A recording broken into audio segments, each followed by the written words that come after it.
جس پراپرٹی کے کوئی کیسز چل رہے ہوں وہ لینی چاہیے یا نہیں. ڈسپیوٹ ہے نا، دو بھائیوں کے درمیان ڈسپیوٹ ہے پراپرٹی کا. وہ کہتا ہے جی یہ مکان ہے یہ میرا ہے، دوسرا کہتا ہے نہیں نہیں یہ میرا ہے. اور رولا ان کا بنا ہوا ہے.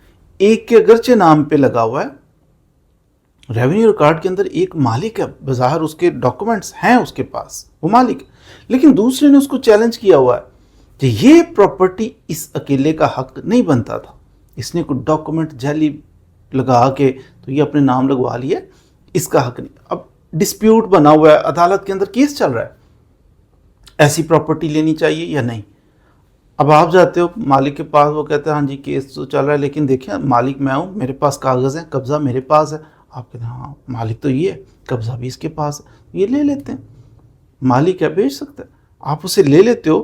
کل کو اگر عدالت فیصلہ دوسرے کے حق میں کر دیتی ہے کہ مالک جو بنا ہوا ہے اس کی ملکیت جو ہے وہ لیگل نہیں ہے، ناجائز طریقے سے یہ بنا ہوا ہے، تو پھر کیا ہوگا؟ پھر آپ نے اگرچہ وہ مکان خرید لیا، آپ سے کورٹ واپس لے کے تو اس بندے کو دے گی جس کے حق میں فیصلہ ہوا. لیز پینڈنس، کہ جب کوئی کیس پینڈنگ ہو کسی پراپرٹی کے بارے میں تو اس کو خریدا بیچا نہیں جا سکتا، اگرچہ اسٹے ہو یا نہ ہو.